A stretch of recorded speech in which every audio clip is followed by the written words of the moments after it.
we got results from Evergreen, from Wenatchee, and we're going to give some love to the late J.C. Wolford. Stick with us.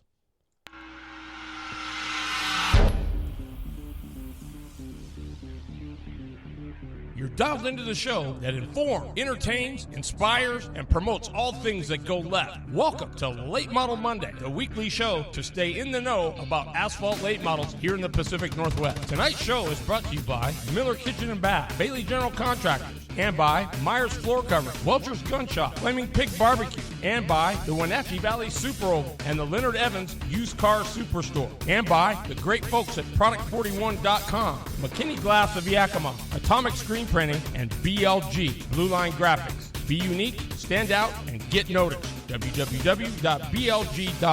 And now, back to your horsepower and performance hosts, Terry Bridges and the load, Jeff Eady. Hey race fans, this is Steve Blankenship. You are tuned in to the quickest show on the web, Late Model Monday. Oh, what's up, racers? I'm your horsepower performance host, Terry Bridges. In with me, my main man, my crew chief, the one that keeps me in check, the loader, Mr. Jeffrey Eden. What's going on, loader? Oh, just one of them days. It's just one of them days. We got a cool show for you tonight. Chad Fitzpatrick gets his first W in a late model. He's going to be our guest at 7:30. And the loader's got all kinds, like he always does. He's got all kinds of cool results from Wenatchee, from Evergreen, from around the way. And then we also got Doug Pace calling in at 7:15 tonight. And we're going to give some love to the late, great J.C. Wolford. So, as a matter of fact, before we go anywhere else, let's take a moment of silence for JC.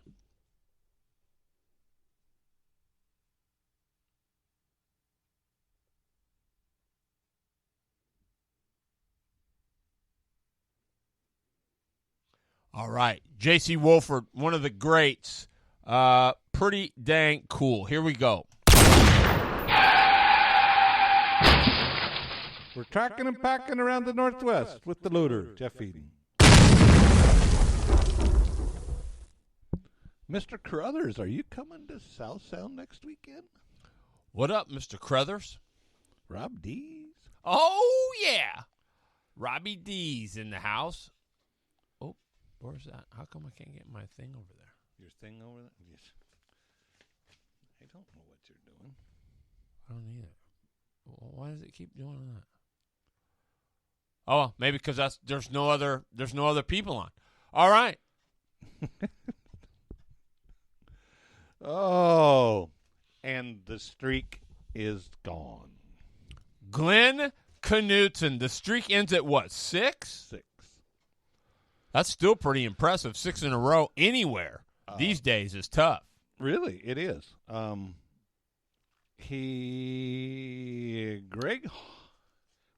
let's go back to qualifying. Chad Holliday was your number one qualifier. In a late model or the pro late? And a pro late. What do you have? What do you go? 1367. Wow. Steve Floyd with a 1371. Glenn Knutson with a 1385. Gary Shales with a 1388.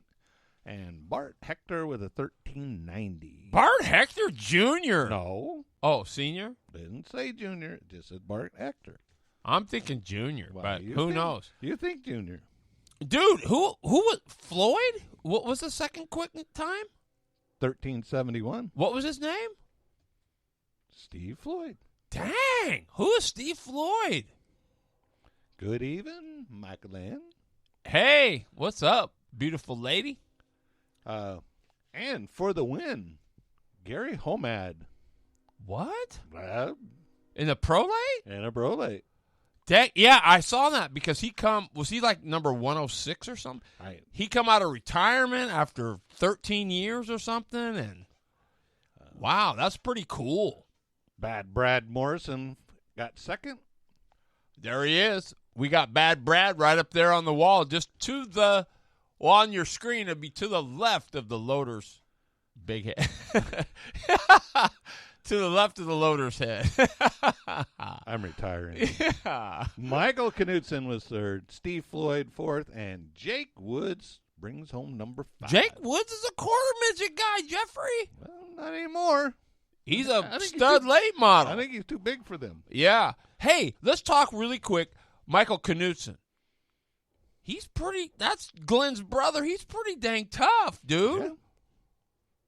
I mean, I think the first race of the year, if he hadn't gotten tangled up with the slower car, I don't think Glenn would have caught him.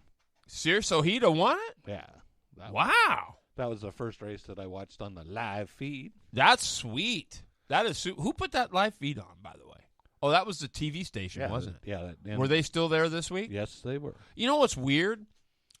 Not to take away there, but, when I go to the lake on that following Saturday, they have the shootout every year. The go-kart thing, they have the shootout Tri-Cities, and SWX Sports won't do anything because of the COVID. So it seems weird that, what channel was this? It's the NW Life there in Wenatchee. But it is an actual TV station, Mm-hmm. right? Like a news station, news and TV station? Huh. That seems weird. That seems really weird. Well, that's just upper echelon makes the decision. Yeah, it is. Doug Pace, what's going on? Drew Brooks, what's going on, my man? Angela Gray, what's up, girl? She's awesome, man. She's She must not know you. Yes, she knows me. Oh, She loves me. I don't know what we're going to do. Don't you, Angela? Tell the loader. He's Yeah. always beating me up, man. He is. He's always Junior beating- late models, Evan Kett. Caden Moran for a big second Wow. prize. Yep. Yeah. I watched some of the video. She did a good job. Danica Dart was third. Hey, what did And- I tell you, Jeffrey? And Haley Constance was number 4. What did I tell you about Danica Dart? I know nothing. Yes, you do. Because I told you, man, she is. I'm telling you, Danica Dart is the deal. Look at that. A third. Dylan Rupert, what's happening? She said, yes, I do. Boom, boom, boom. Angela. Thundercars. That's what I say. Seth Frazier. Coming in with the big 2 the first time in a hobby stock this year. Garrett Huffines. Showed the in-car Was that- video. Was that cool? Yeah, it was. I was all of a sudden, though, when that Seth went by him on the outside, it was like, holy crap, where'd that guy come from? Yeah, Seth Frazier can roll, man. Mike Sims, Is he relation to Jason? don't have a clue. No, because he's got an I in his name. I have no idea. But that's what Frazier would do. Roadrunners, Mhm. Jared Ingram, Matt Lawson, and Alberto Navete. Now, I got to ask you, because you're in love, you like those. You know those B-mods that Holiday was building? Yeah. Did they run No. up there? They didn't. That No. surprises me. Well, we got to have they weren't on the schedule. Huh. Bandoleros, Jordan Mullins, Riker Oler, and James Hamlin. Riker Euler. Sweet. That's pretty cool. Did you hear anything about the fans at Wenatchee? Was it packed? Yeah, or- it was packed. Yeah. Right. Was it? Yeah. Cool. Yeah, like the rattlesnake underneath the seat on his mower. Nice shirt job. Dooman, I got mine. I just can't find it. I got a whole bunch of shirts full. I Yeah, asked my right. wife, so I promise you I'm going to wear it. See, I got the Shut up, Dooman Loader. shirt. You're always doing that. and then I have the Don't listen to him, Dooman. God. and then it's Stephen Blankenship's birthday, so I got the 47 at him. I know, and he was supposed to be our in the studio live guest tonight, but I guess he's not going to make it because he's too Probably hammered. probably He's too hammered. celebrating He's birthday. He's at the shop hammered. Let's see. Evergreen. They ran 2 main events. And Dario Reddick. was your Did he win another one? Won the first main. God. Guess who that is? Fred Ziffel. No. Go ahead. Daniel Moore, number 2. Tyson Lang, come home 3rd. Jeff Knight, 4th. And Tanner Holm, 5th. Main number 2. Chad Fitzpatrick. Jeff Knight, Daniel Moore, Tyson Lang, and Greg Bennett. Street Stocks, Ted Lundgren, Mark Marthaler. Marthaler? Marthaler, yeah. And Kyle Chest. Outlaw Figure Eights, John Carlson, Chris Curtis, and Zach Larson. Mini Stocks, Thomas Stanford, Mike Jensen, and Brad Thomas. Where's my boy at? Didn't see nothing about no Stinger 8s. Where's my boy at? The unbeatable Cody Hoops. Dario was number one qualifier to 1680. Cody Graham was 1688. Is this 7:15 already? No, he's early. Well, that's all right. Go. Is it? Go. Pace, is your watch fast? No, man. I just like to be on time.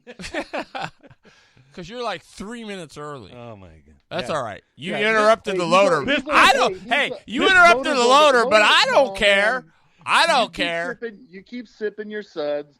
Loader's over there doing the hard work. I'm cool. I'll chill. Hey, man, dude. Loader said, no, it's fine. I said, Pace is I early. see Loader having one. I said, well, because he didn't want one. He says, I can't. He's got to have blood work tomorrow. Otherwise, he'd have a Modelo here. So get off me, Pace. It's all right, Pace. He's always 3 minutes Hey, late. you know what? So. That's a T. Now sit down. You're done. I've had one of those before. It's all right. Hey. What up, Billy Weber? Brett Bowen. Oh, I miss you too, man. Right on. See, people miss me. Loader. Where? You're reading it. Brett Bowen, man. I don't see anybody. Yes, you do, you nitwit.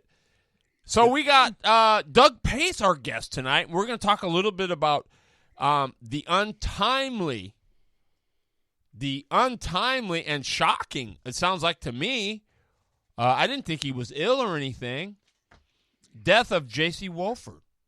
So, Doug, I know it really doesn't matter. He's gone, but was this something, was he sick that we didn't know, or was this kind of an unexpected deal here? Because I'm kind of shocked. I don't think – come on, guys. Unless you sadly know somebody that's got something that's pushing towards a terminal outcome, whenever somebody departs, it's not timely. So in JC's case, no. Wasn't something that was on the radar for anybody that knows him. And I think you said it best, Terry. It doesn't matter. No, it doesn't. It really doesn't matter. No. At the end of the day, I just didn't know that he wasn't. Thing. I just didn't think he was sick or anything. So I didn't. No. Okay. I saw JC last fall, and full of life. He was running, getting ready. He was going to be the mayor. He was going to be the president. JC had a lot of plans, Wolford, didn't he? If you ever had a sliver of a second to be around JC, I don't care if he was chewing and I'm going to throw it out there because he did it to me a few times, chewing your ass. He had that smile from ear to ear while he lit me up. And yeah, he had that when I saw him last. And through circumstances, and we can talk a little bit about the things that JC's done in his life. Both, and Terry stick and ball stuff was JC's forte when he was in high school, when I was covering him for a newspaper. But so he was a baseball stud? He played, JC's best sport, as far as I'm concerned, covered him for high school sports when I worked in the newspapers. I thought JC was a hell of a football player, and he got dinged up in football, and that kind of pushed him out of sports and towards cars. And I mentioned that in something that I posted last week when I found out about his passing. He calls me up on the phone, and we had a great relationship when he was in high school, and I was covering sports for when he played at Wapato. And you could just tell this is telephone. He's calling my office at the newspaper, and he's just kid and cancer. Hey, you got to come out. Can you come out to the house? I want you to come see what I got. Well, it's hotter than shit. What do you got? What's up? And you get out there, and there's this race car. And I had known in my heart of hearts for a long time that path was going to come for him. and purposely, like, I think a lot of people that know JC and the background of his father passing away down at Tri-City Raceway back in the 80s, Mm-hmm. a lot of people steered away from that conversation. And when he was involved in sports, I thought, whoa, this kid's a good kid, smart kid, community kid, great athlete, and he's going to be out there on some sports team. But hey, we're racers. Yep. He's a racer. Yep. And he went racing, and the rest is history. And by the world we're living in 2020, here comes a tour race at South Sound. It's kind of a unique deal. And there was no real name attached to it. Kickoff 100 was about the best they could come up with. And now it's the J.C. Wolford 100. God works in mysterious ways. Yes, he does. Now it's the Wolford 100. And you know Yes. what? Starting tomorrow and in through the weekend and through the next few weeks and months and into next year, I hope there's an awful lot of stories that people get to share about JC. And, we're going to have a good time with it. That's what he would want. I think that's what all of us would want in this sport.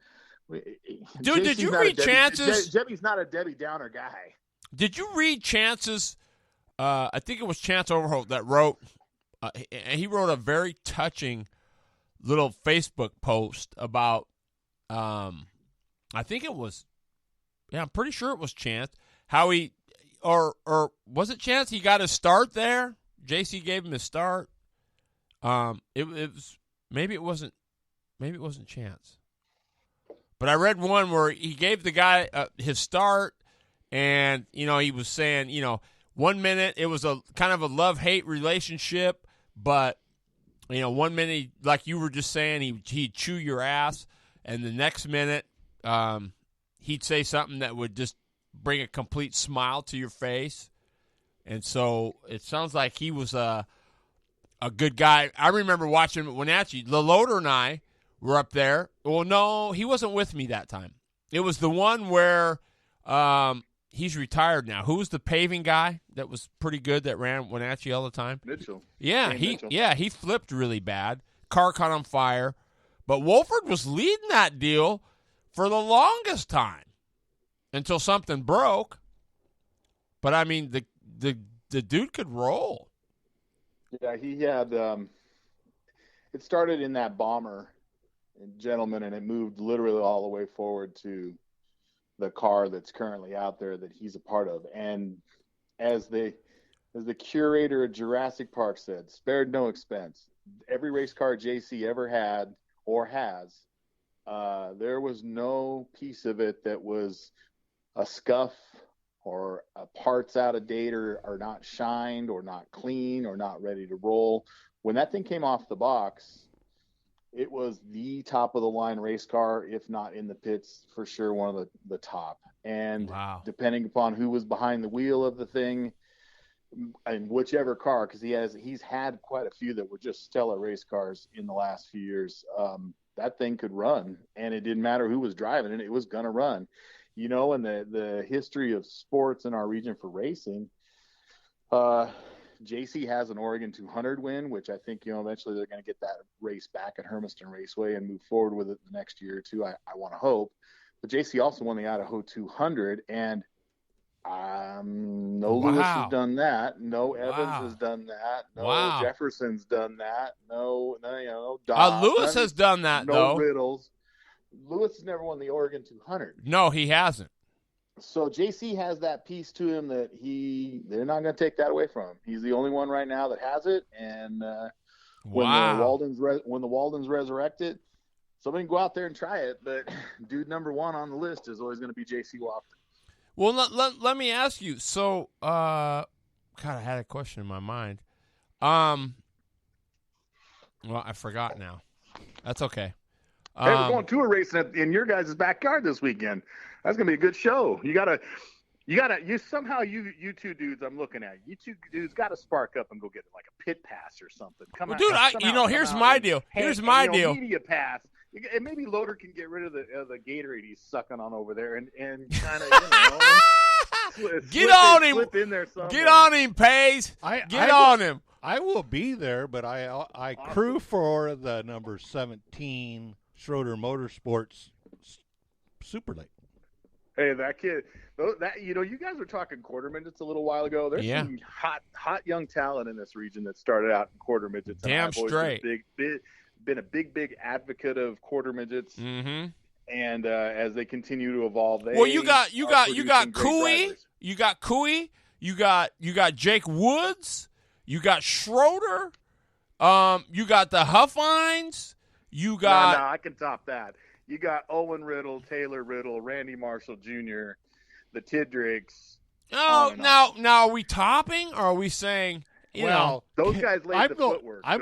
They were the foundation. I'm going to go with the best looking one, Kalen Jeffries. Tyler Tanner too. There was another one. Yeah, how about Devin Borden?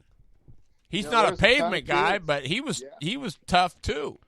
JJ Hinkle, he's out there running dirt sprint cars. He's another one. I mean, they're back in the mid. There's a ton of kids. They're back in the Midwest running right now. There's Lindsey Barney. There's a zillion of them. That and Doug, I think we talked about this when I had you on the show before. Is a lot of times they might be dirt racers, but it all depends on the opportunity, right? I mean, I tell a lot of dirt racers, hey, if you want to go somewhere, I don't know. At first I thought, man, maybe pavement was the way to go, late models, whatever, because there was a lot of big rides and, Nicole Bihar and Brittany Zamora and some of those like that were really, starting to wax up. But I don't know, man. The dirt's not all that bad. No, it's not. And Brittany and Nicole, Joey Bird, Braden Havens, those are go-kart kids that my kid raced against when we moved to Spokane, and there's no quarter midgets around here. Let me tell you, Ford's kid, Jeff Ford? Another great Jeff Ford's kid was freaking amazing in an 80 shifter, dude. He was legit, man. My phone is blowing up. Chad Fitzpatrick and Dario. I think you guys could both agree, though, that for youngsters in our region, the choices, and it's this way all over the country, but up here in our region, the choices are pretty good to go run. If you're going to run that kind of a car, a go-kart or a quarter midget, you can run the thing on a dirt track. You can run the thing on some asphalt.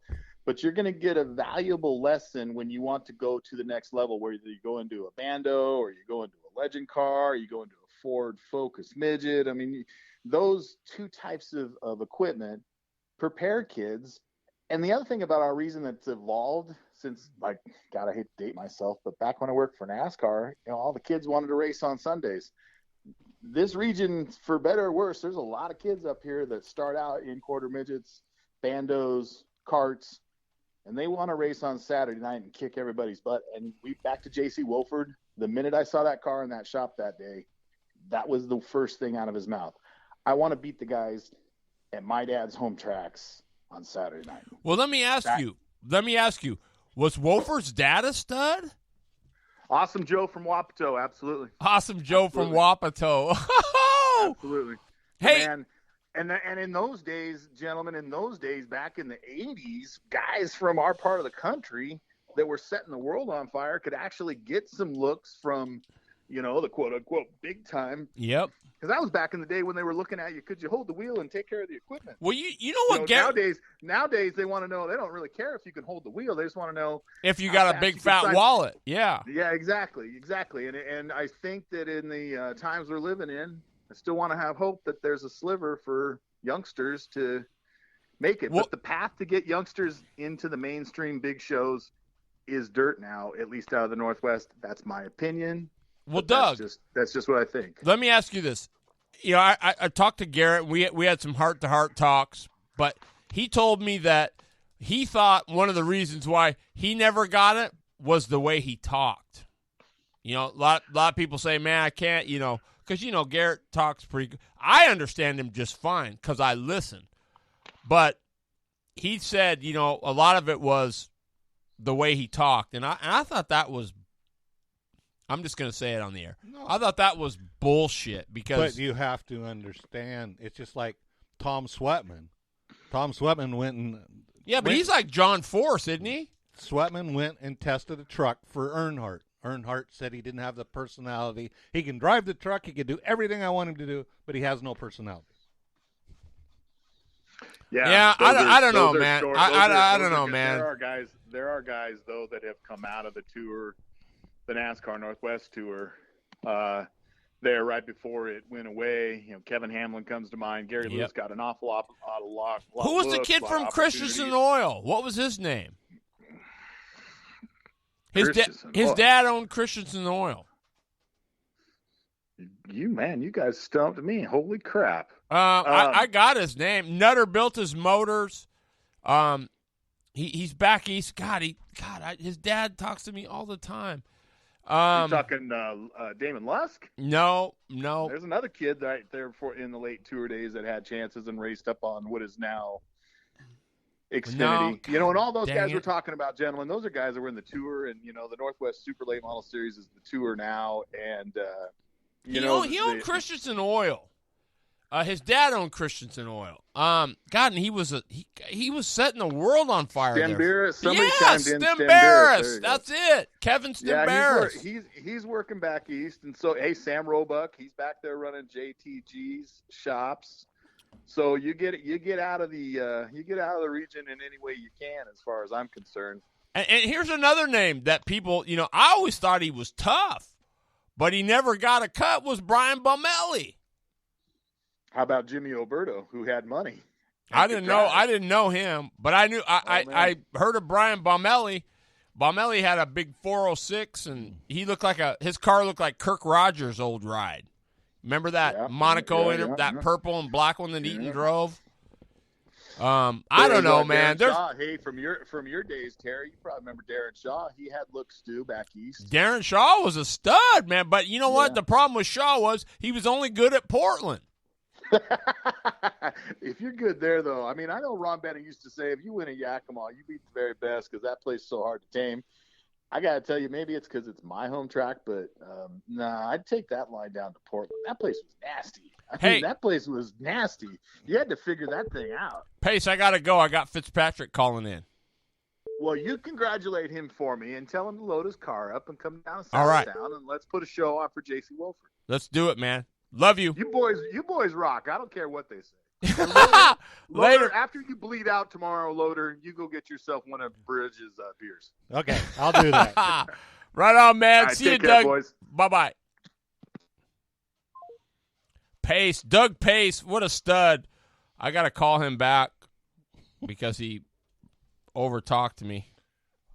Imagine that, Jeff. Yeah, that's hard to do. Shut up.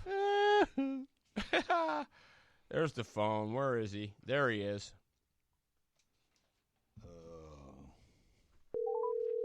Your call has been forwarded to an automated voice messaging system. Your favorite drivers and people of interest in the motorsports world. It's time for In the Seat, powered by Blue Line Graphics. You already had your intro. Hello? Hey, we just played the intro. We got him here, folks. Doug Pace tried to steal his thunder, but he told me to congratulate you. Tonight on our show, his first win ever at Evergreen. Give it up for Chad Fitzpatrick. What's going on, man? Hi, thank you very much for having me on your show. Dude, it's an honor, man. I'm going to tell you, I don't know how many times I saw you at Evergreen and around, right? And said, dude, today's the day, right? And then you'd crash or something would happen. And dude, I was when you said, hey, I got my first late model win, dude, I was so stoked for you. I mean, because let's face it, man, you're a budget guy, right? Oh, yeah. Yeah. I go on a very tight budget, so it was, trust me, I mean, this has been 4 years since I've won an A-Main. The last one that I won was in a street stock. So, I mean, this first one in late model, I mean, it still hasn't sunk in completely. It's kind of funny when they sink in is always at the next race at the pit meeting when you get your winner sticker from the week before. It's kind of when it starts to totally sink in. That's so cool, Chad. I'm so stoked for you. I mean, because, you and your dad and your crew, I mean, you guys work your ass off, and you haven't had the best luck. And, oh yeah. And so to see you finally get one, dude, it's pretty damn cool. Thank you. Yeah, it was more of a relief to finally get it, because after running 3 years in the same division, it was like, is it ever going to happen? Right. And I mean, what a weight off your shoulder from that. Well, before I give it to the loader, I got to ask you, how tough is it when you go and maybe you have a good car? Because I'm sure there's been nights where you said, this car's pretty good. I mean, we might not be we might not be up there contending for the win, but we're a good top 3, top 4, top 5 car. And then somebody spins in front of you, or you get a flat tire, or the motor lets you down, or some stupid crazy thing. How hard is it for a budget guy to continue, you know what I mean, to go back to the shop and still try to hustle? And, it's kind of like, man, what's the point? You know what I mean? Oh, yeah. It was, even on Saturday, we had an issue. The first race, we were leading, and then we got passed. Well, the right front just kept getting looser and looser and looser. And then after a restart, we had oil coming out of the car. Well, it actually came out of a brand new fuel pump. So I'm like, oh, great. Now I got to go buy another fuel pump. And then the week before, the engine wasn't running right. So I had to go get a carburetor and then a new fuel pump, and then had to change this and had to change that. And, $1,400 later, and the engine now finally runs. So I totally get it. Yeah, man. It's got to be tough to go back, especially after a disastrous weekend, right? And it's like you're just banging your head against the wall. It's kind of like, gosh darn it, I'm working so hard. I'm putting in the time. I'm doing what everybody says you got to do. Why can't I get a break? Trust me, that is pretty much the last 2 years summed up right there. Yeah, that's pretty much, 18, and so 17 was my rookie year, and we actually had a really good season. 18 and 19, I think what was the biggest factor is they paved the track, and then we had to go from a crate engine to a big engine. And whole new learning experience there. And then we took on that same year the tour, and we unfortunately couldn't finish the tour that year because the budget was running low. So I totally get it, from all that hard work and stuff. And then, yeah, that was pretty much just right there summed up the last 2 years. Well, you know what, Chad? You know what? I've always, what I tell people who maybe are on a budget, because the loader and I went through this when we were racing together, but everybody, it's a. And correct me if I'm wrong, but it's a due-paying process. Everybody pays their dues. Racing's a sport where you pay your dues. You might pay it at the beginning, you might pay it at the end, you might pay it in the middle, but you're going to pay those dues to get where you want to be. Oh, yeah, exactly. I totally agree. And this ain't my first winless streak. This was a 3-year winless streak. I actually had that. I'm kind of dating myself. This was 14 years ago. I had another winless streak. That's how long I've been racing. And so, yeah, you just have to pay your dues. Sometimes you go through those years where you can't do anything right. And then there are some years, you could literally do everything right. I've had those years too. Yeah, you're like King Midas. No matter what you do, everything turns to gold. Mm-hmm. Yep. My championship year in the Hornet, I could not do anything wrong. It was like everything lined up perfectly that whole year, and I'm like, gosh, I wish I could get those years every year. Right? Even if you break, you win, right? It's crazy how that works. Mm-hmm. Yep. Yeah. Loader, go ahead, man. Michael Brooks said to tell you you did a nice job. Thank you very much. A question I got is, how big of a curveball did it throw you when they switched over to 970s off the slicks this year? Good question. You know what? It was kind of funny. I was actually really excited for it, because the first time I drove the late model with those 970s, it felt like the street stock again, because I've had 4 years of street stock experience too. And so it was like almost coming back to that. The cars are slipping and sliding all over the place. You are maybe a second slower, but you don't notice that at all. It is what it is. So the curveball, it was not much of a curveball. It was more of feeling what I was used to about 5 years ago. Now, would you say that, if go to a smaller motor, you'd be more of a benefit at this point in time instead of a big motor? So I did go to a smaller motor too. I went from a Hamner, or not a Hamner, but a Progressive back to a crate too. So and I've driven crates before too. So I mean, it was kind of getting back into my comfort zone. So you yourself, you like the crate motor? I do like the crate motor. I also do like the big engines too. Well, what's the biggest difference between those though? I mean, when you horsepower. Well, no, but I mean, driving them wise, I mean, do you have to ease off that loud pedal, or what's the biggest difference between a crate and driving an open motor? With the crate, it is all momentum. You could sail it in there, and it will stick. With the big engine, you could still sail it in there, but you still have to get on the brake a little bit too. And the one thing I'd like about the crate is you can utilize all of its horsepower. With the big engine, the only track that you can utilize its horsepower is the 5/8. Yeah. 3/8, Yakima Speedway, Wenatchee, you can't utilize the full horsepower because, for one, I mean, Wenatchee, I mean, you're on the gas for, I swear, 2 seconds and you're already in the corner. So that's, I like the crate because you can utilize the horsepower more, and it's more momentum driving too. That's right. How excited was your dad? Oh my gosh, he was so excited. I bet he was. I bet he was just beside himself. Yeah, he tried to get on the track to give me the checkered flag to go around the lap, but unfortunately with all the COVID guidelines, he couldn't. But they at least let him go on the track to congratulate me, and then they had to get him back off. But yeah, we were all ecstatic. Wow, now how about your mom? Is she involved in this at all, or? Oh yeah, she was there. She's been from day one, and then when my dad used to race too, and yeah, she was bawling her eyes out the whole time. Dude, isn't that cool, Chad? I mean, come on, man.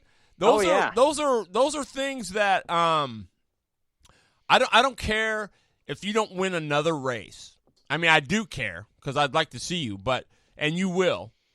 But what I'm saying is, even if you don't win another race, just this moment right here is something you will never, ever forget. Oh, I know. This is, I mean, not life-changing, but, life events that you will, it'll go with you for the rest of your life. It'll go, remember your first late model win? I'll go, yes, I do. It was very special. I wish there were fans, but obviously at least we still had most of our family there and some sponsors there, and obviously the whole crew was there to celebrate. And you got on Late Model Monday. Heck yeah, baby! Yeah, that right there should be a memory. No, I'm kidding. Yeah. Hey, man. So tell us who your whole crew is. We want to know who is all behind this W. So I got a bunch. First of all, my dad, and then Dave Edgar. And they have put countless hours into that car, and I can't thank them enough. I mean, literally, so my dad's a teacher, and he, thank goodness, has summers off because he spent literally 40 hours this last week to get the car ready, chasing parts down and stuff like that. Then I have who's your crew? Who's your crew chief?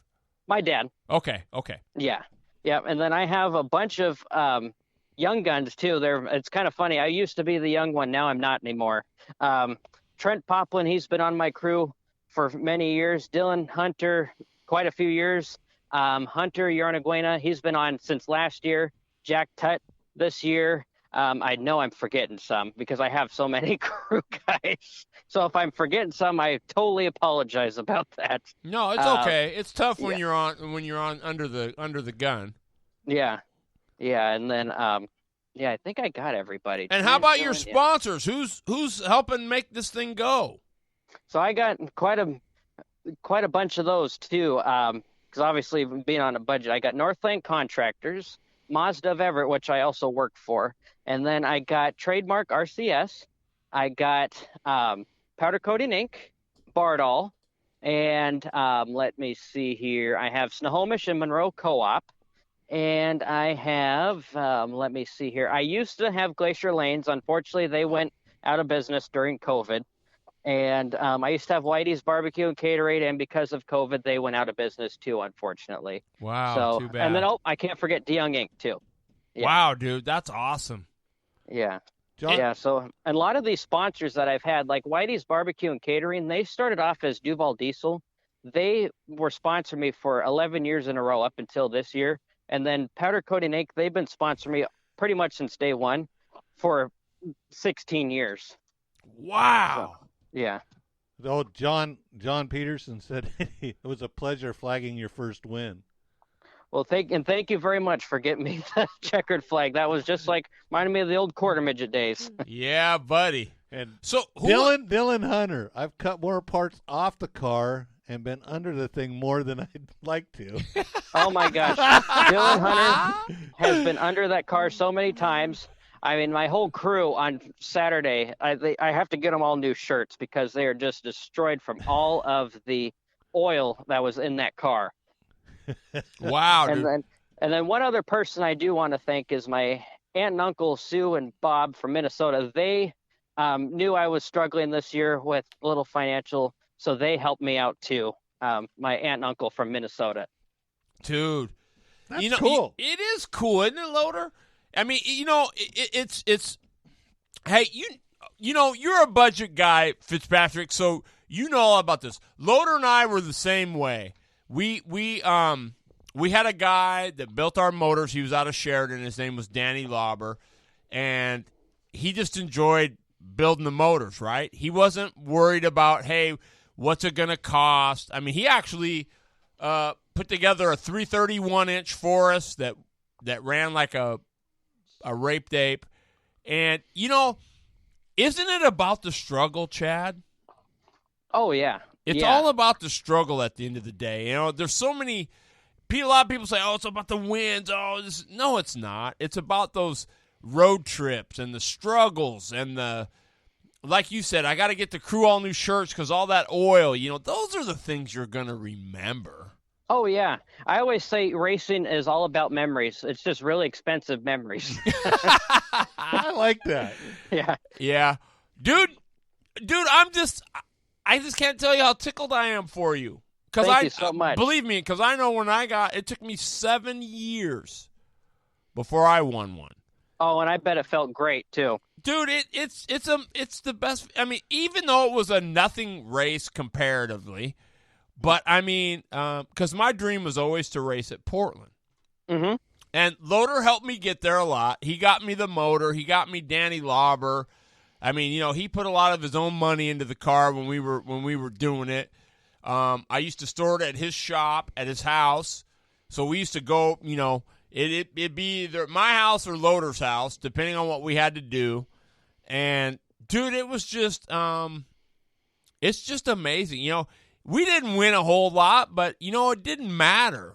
I mean, when we did win or when we did run good, we beat those high-dollar guys. It was freaking cool. Oh, yeah. Yeah. Yeah, I actually did miss a couple people I wanted to thank. I wanted to thank another crew gal I have is Rachel Brady. Another supporter I have is Lori Hudson. Bill Hunt Racing Engines helps me out too. And then I also want to thank Evergreen Speedway for allowing us to race during this time. Then also Yidio is one of my other sponsors too. I just wanted to thank those before I forgot. You know what? You're the first one that's thanked the racetrack. Yeah. All year that we've been talking. Oh, yeah. Obviously, without them, we wouldn't be doing any of this right now. Well, yeah, and with this, at the unprecedented times that we're that'll be over November 4th. And Mr. Doug is a good dude, too, man. Oh, he is. Yeah, he's putting his heart and soul into this thing. Yes, he knows that he knows during this time he ain't going to be making any money during this. He just wants to get everyone out to do what they love to do. Well, you and I understand, we got enough. I've been to Hermiston. Now they're got whacked again and state line and stuff. And you see it in those guys. They want to keep everybody active. They know they're not going to make any, thing. But I keep the people at the track, you get to go play a little bit. It means so much. It means a lot more to the racer than what they really know. Oh, yeah. Yeah. Mm-hmm. Yeah, because, I mean, literally, if we didn't have racing right now, there'd be literally nothing to do. What would you be doing if you weren't racing? I'd be fishing. I probably... Jeff said I'd be fishing. I'd be probably camping. My fly rod in hand and gone. Yeah, I'd probably be camping or doing something like that. Do you have a bike? No, I don't. You need to get a bike, man. My dad has one. I've always, There's something about that freedom, that breeze in the face. There's just something cool about it. but I've always been about having 4 wheels. Good idea. Yeah. Chad Fitzpatrick, you know what, man? I'm so glad you called in. You're such a good guy. You work Thank you so much. You work so hard. Load her up, and come down. Yeah, man. South Sound. Yeah. Put I that would love to. that win streak on the line, baby. Maybe go get another one, dude. Yeah. Well, the one race I was kind of planning on, well, it depends on if I could get the weekend off from work, but maybe it was originally the spring sizzler, but I think they're going to call it the fall sizzler this year over in Wenatchee. I've always loved racing at that track. Cool, man. Well, save your pennies and make sure you're there. I mean, we'd Yeah. love to see you more places, but we also understand that the dollar dictates where we can go. So. Mm-hmm. I know if COVID didn't happen this year, we were going to run full-time Evergreen. We were going to go do 1 or 2 races in Yakima, which one of them would have been the Fall Classic, and then 2 races over at Wenatchee too. But obviously everything kind of got screwed up when that happened. So I got to ask you, because I know him from quarter midgets, but what do you think of this Dario Reddick kid? Oh, he's a great driver. He's awesome. I mean, I was actually just thinking about it. So me and him literally came from the exact same divisions. He's just a lot younger than me. I knew he was way younger than me, but I had to look him up, and I'm like, he was born, I think, in 2002. I said, oh my God. When I started racing, he was only 2 years old. I'm like, good grief. I feel old now. Yep. Yep. How old are you, Chad? 23. I'll be 24 next month. I know, and you're thinking like, yeah, I feel old. I feel really old. I've watched him from quarter midgets to Hornets, street stocks to now, and I mean, he's a phenomenal driver. Yeah. Super clean too. I mean, Is he really? That's the best compliment you can probably get right there. Yeah, yeah. Chad. 'Cause I was racing side by side with him on Saturday, and I wasn't worried about getting pinched down or anything from him. So That's good. yeah, That's so cool. Well, that's all right, Chad. I just turned 63, so. Oh. And I'm 50, Still a young and gun. I'm 57. Yeah. So, but hey, how did Jeff Knight do in your opinion? really good. Did he? Yeah. Oh yeah. Yeah. He's another good racer as well. He's been doing it for so long too. I think it's like his 13th or 14th year in late models. Mm-hmm. Yeah. Well, the kid we gotta watch is the young gun up there. His dad has been doing it forever. Who's the point leader? Why am I drawing a blank? Lang. Oh yeah. Tyson Lang. Mm-hmm. Oh yeah, and he's super good too. I mean, when he started off in Hornets and then he went straight from Hornets to late models. But I mean, he's got both sides of the family. His dad raced, and then his mom raced, and then his grandpa raced. So I mean, he's got years of experience just from race family alone racing. Because I mean, when he was little, his mom and dad were racing supers and bombers together. So I mean, he grew up at the track. Now, did you race against Luke Sullivan when he was there? No, I was in street stocks when he was racing. He late models. It's a shame he didn't get to finish what he started, because he was gonna be pretty damn good. Oh yeah, that was another good racer too. That unfortunately, the sport is so expensive. If it wasn't, we would probably have so many more drivers. Well, his dad did some stupid stuff, so unfortunately, but still, great kid. Much like yourself, man. Thank you. Dude, I mean, seriously, Jeff and I have, I always ask him, I said, how did Fitzpatrick do? He didn't do so good, but when I saw your post, man, I was just because he either had problems, but when I saw your post this weekend, I was just like, man, I was ecstatic. I mean, it was just like, finally, right? Yeah. Finally. Well, that's what I said on the radio. I'm like, finally, we got one. Yeah. Well, you got to keep that yellow, dude. That's your you've stuck with it this far. You got to stay with the yellow 12. That's pretty awesome. Oh yeah, that's been that yellow 12 has gone back since the 70s. So, Dude. yeah. My dad raced with the 12. His boss that he worked for 30 years started with the 12, so that's where it came from. It originated out at Evergreen in 1974 in the figure 8 division. Dude, that's amazing. Well, you know what, Chad? We love you here at Late Model Monday. We hope to have you on again. I would love to be back. I thank you very much for having me. You bet, man. I'm just seriously, we're tickled silly for you, bud. Thank you. I still am too. Isn't that great? I love it. Well, we'll talk soon, okay, buddy? All righty. Thank you so much. Hey, you bet, Chad. All righty. Bye-bye. What a good dude. Did you hear his voice when he just tickled beyond belief? Ladies and gentlemen, church service at Yakima Speedway, 7:30 on Tuesday for JC. They're going to have, it sounds like they're going to park the cars down the infield. You have to stay with your cars now. So what? That's cool. Yep. So yeah, that's really cool. Dawson Cox is also one to watch. Yeah, I believe so, Ron Pies. That's pretty cool. Chad also did the victory lap with the checker. That's pretty neat. Yeah, Chad Fitzpatrick, everybody. What a great guy. How deserving is that, Jeff? I mean, you know what I mean? When you're on a budget, you know, those wins are almost bigger than if you've got a little bit of, you know, a lot of help, but pretty cool stuff. Yeah, it is.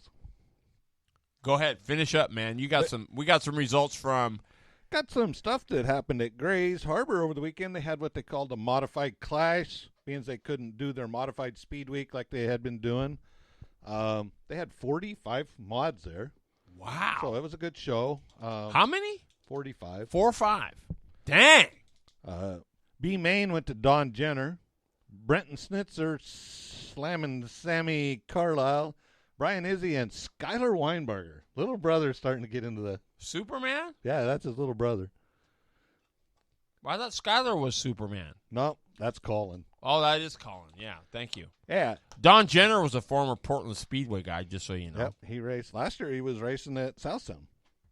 Yeah. So, A Main, Colin Weinberger, in a borrowed car. His stuff's back in the Midwest. And whose car did he borrow? Do you know? Jimmy Schramm's. Oh! Wow. And then Gray Fernando was second. Gray just bought the car. Newsflash. Per Sherry Garber, Mike Longton enters this weekend's South Sound race. Cool. Way cool. Bring it on. The more the merrier.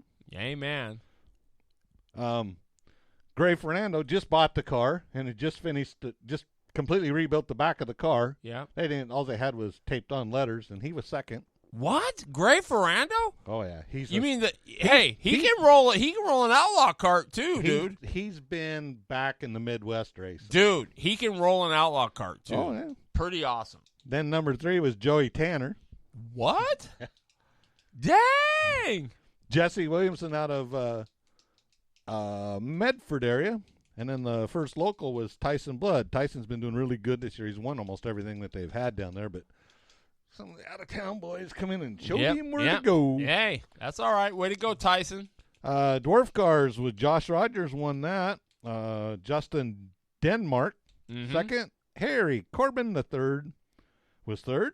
Ryan Martinez and James Brister. Man, Martinez usually wins that stuff, too. Yeah, hey, did you see Michelson's video after he got his power steering in there? Yeah.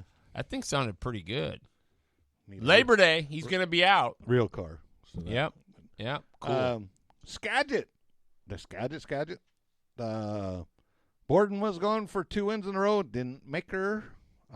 He was fast time for the night with 11:29, but kid's a stud. Finished way down the middle of pack, so I don't know what happened. Travis Jacobson got his first win in over 6 years. Dude, so that had to feel good. Yeah, we will have to get him on the show. Tyler Thompson, Eric Fisher, Lance Sargent, and Cam Smith.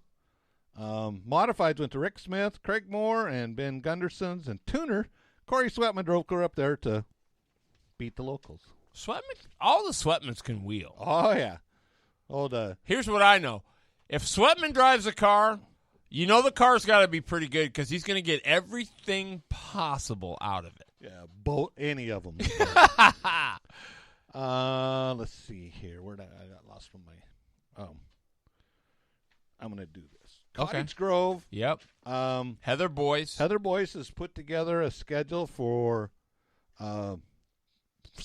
another month's worth anyway. She's running cage carts on the 21st, 22nd late models, mod street stocks and sport compacts. The 29th of August they'll be running wingless sprints, Ford Focus midgets, modifieds and sport mods. September 5th and 6th they're running late models, mods, limited sprints, sport mods, street stocks, and on the 12th, there is no racing on the 12th, and she's going to try to, from the way I took it off the line, was she's going to try to continue to schedule some out for as long as she can. Cool. Willamette Speedway is getting closer to putting cars back on the track. Nifty. There's some hoops to jump through, but I think they'll be all right. This week on the dirt at Deming, they've got the regular race program plus the Focus midgets. Skagit's going to be running sportsman sprints, tuners, and Focus midgets. South Sound, Northwest Super Late Model Series. The Wofford 100. It'll so be cool. It'll be split classes like they have been doing. I did not screenshot it, and I couldn't find it, and it wasn't up on the webpage yet. So entry list is, but we do know Longton's entered. Longton, Austin Tom is not. He is headed back. He's racing back in the Midwest again. Wow, good for him. Austin Tom can roll. BZ's going to be there. There's a pretty good looking field of cars. And Late Model Monday has put up $100. The loader and I each chipped in $50. So we're going to have hopefully lap 64. I don't know. Did you pick another lap? Mm-mm. We picked lap 64 to put $100 on. So whoever's leading that lap will get $100 from Late Model Monday. Least we can do. Yep. This week at Evergreen, the Buzz In Figure 8 Nationals. No! They got the best breakfast ever, dude. You turned me on to that. Yeah. A skillet, baby. You got to go have a skillet at the Buzz In. No. You have to have chicken fried steak, and it comes and get Bigfoot because it comes out on one plate, just the chicken fried steak. Hey, you know who else has a good chicken fried steak? Is the Nisqually Bar and Grill. It's huge.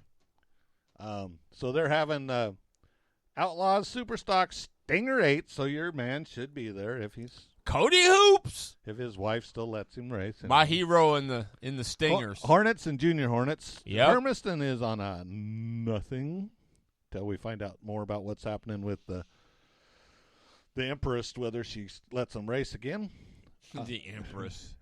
State Line. This is pretty cool. The Rusty Wallace driving experience is on the 12th. Oh, cool. The 12th of August? 12th of September? August. What? Yeah, this week. Dang. I'm going to miss that. What's going on this weekend at State Line? Late models. Legends. Oh, I'm going to be there. Hobby stocks. Junior lates. And bandoleros. I'm going to be there. I'm going to be at the lake, baby. Coeur d'Alene Lake. I'm going to leave Friday night. So I'll be there on Saturday. It kind of reminds me of the old 200 when we each put up $50 for the dash at each place. That was pretty cool. Late Model Monday did. Loader will be at South Sound. I'll be at State Line. And should be Ken Legault. What's going on from the Cruiser? Oh. Ken Legault, baby. He drives like an HHR or I think it's an HHR. No. It isn't? No. What is it? Ken Legault. He drives one of those. PT Cruiser. Oh, a PT Cruiser. What are you saying? Okay. Cruiser. The Cruiser. Okay, a PT Cruiser. Sorry. Oh, Jess Havens is climbing back in his late model. He'll be at State Line? At State Line. Ooh. Mr. Havens, I won't be there, but, you can probably get Terry to change tires for you. What about I know he asked me last time, but I brought gloves and everything, but he didn't he didn't really say anything, so I didn't really, He probably wondered why you had gloves. Yeah, I got gloves. I brought them. I was ready to do some stuff, but he didn't really say, "Hey, Terry, I need you to get," so I just said, "Okay, I'll wander around." And I got something that there's two things I got, and I realize we're a little bit over. Here a couple weeks ago, and it was back east. A couple guys had crashed, and the one guy jumps out of his car, runs down the wall, and jumps through the guy's windshield. The guy that was in the car was knocked out, and the safety crew, he ended up bashing the safety crew with his feet. Now, if I was anybody that owned that racetrack, that guy would be done. He'd done. Never, ever, ever, ever, ever would he race again at my facility. Never. He wouldn't even be allowed in the door. Not even to sit in the stands. That's how, the more I watched that video, the madder I got. Mm-hmm. Because, you may be mad because you two wrecked, but when he jumped and went through the windshield and he knocked the guy out. Well, no, the guy was knocked out. The emergency crew was getting into the car. And this guy comes flying through the windshield? Yeah, guy's an idiot. So, yeah. So in a nutshell, what's Loader saying? Guys, you got to, we say it all the time. I know you guys don't believe us because we're not really racers or, so-called racers. But, man, you guys, you got to race with respect. Stuff's going to happen.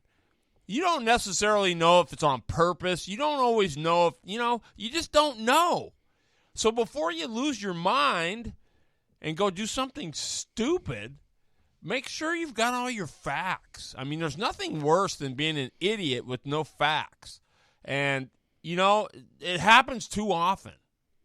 It happens way too often. Just like the Garrett Evans, Owen Riddle deal, or Taylor Riddle deal.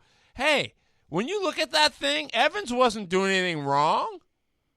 It just, it just got on hand. So, Ray Smith said a good thing, and his kid's racing in that truck series over there at Meridian. And he says, drink 2 to 3 bottles of water, and then if you're still flaming mad, go to the bathroom. Yeah, go to the bathroom, drink another couple bottles, but wait till you calm down so you can talk logically. Yes, amen. There's nothing worse than when you talk and you don't really know what you're talking about and you're bashing and beating people up. I mean, with all the COVID and everything going on, we just can't have Jeff, that's a great point. I'm glad you brought that up. It's just we just can't have that. We've already got enough negative stuff keeping us from racing. We don't need our racers losing their mind, I mean, guys spend a lot of money on this stuff. You guys spend a ton of coin, a ton of work. I don't think anybody, I can honestly say, I don't think any driver is out there intentionally trying to wreck people. Jeff, would you vouch for that? Yeah, I do. And then yesterday, after the NHRA race was over, a couple guys left the facility. 2 guys that should know better beyond a doubt. They were in a blown alcohol station wagon. Oh, jeez. And this thing's it sounds like Rod Schultz and his little. And it was a tow car for the guy that wins he actually won the alcohol race. So, and they've had this thing. They've raced it. They've run it before. It run like 7 seconds. Mm. Well, they're driving it back to the shop. Well, guys, you just was at the drag strip. Why in the hell do you have to go fast? Mm-hmm. So we crash. Nobody had seatbelts on. One guy ejected, busted his hip. The other guy is fighting for his life. You were just at the drag strip, dude. Why do you the stuff that happens like this, it's like I've been at Seattle and I've been to Woodburn, I've been to Portland. Everybody leaves the track and they start revving their motors and away they go. What? I know. That was like Schultz and his Anglia. The thing started bouncing. He made one trip up Portland Speedway after he won one night, and he made it up to the Tav, and he comes back down the hill hauling ass, turns around, he goes the second time, and the thing gets to bouncing, and it bounces right on its lid in that pile of trees right there where you first pull in. He's lucky he didn't hurt himself. I mean, guys. It's so sad. These are supposedly professional racers. Guys, They're just losing their mind. I agree, Jeff. I don't. I know. I agree, Jeff. I get so frustrated with this, and then, the news says, "Whoa, they're drag racing on our streets." No, they're not drag racing on our streets. Our streets, that's called street racing. Drag racing is in a controlled environment. Amen. End of story. I'm done. I'm off my soapbox. No, it's good. That's good, Jeff. We just can't have it. We're trying to get our racetracks together. We're trying to get the racing together. We don't need guys not thinking. Well, especially these guys. These guys are professionals. Amen. They're not. It's not like they're weekend warriors and they wanted to show off or whatever. But even if you want to show off, think twice before you want to show off. The guy driving the car was a crew member on the Capco car, which just won the race. He drives their family top fuel car. The other guy was Richie Crampton. Richie Crampton drove for Connie Coletta for 5 or 6 years until he lost his job. He's a professional chassis builder now. It just don't look good. It doesn't. That's the whole thing. Yeah. So, guys, the bottom line, the moral to Loader's story here is, don't lose your mind. Think twice before you're going to go do that. You're not going to impress anybody. Everybody, if you're already doing your job, everybody's already impressed. You don't need to go do this stuff out on the street. It's like we're going to hurt somebody, and then it's going to be a real mess. Prime example. I mean, you got like State Line you can pull out of there, and that's a nice shot. Oh, I'm going to go through the gears. I'm going to impress everybody back there. Man. Yeah. Then Woodburn Drag Strip. Used to see it all the time. And the cops would sit down there by the railroad tracks. Yeah. And it's that kind of stuff. It can't It just ain't happen. worth it. It can't happen. Loader, great topic. Thanks for bringing that up. That's important stuff. Todd Havens, Ken Legault, Doug Pace, Chad Fitzpatrick, J.C. Wolford, man, we love you. We'll be I didn't know you, but boy, the few times I got to watch you roll, it looks like you touched a ton of hearts. I know the Tidricks have to be just rocked.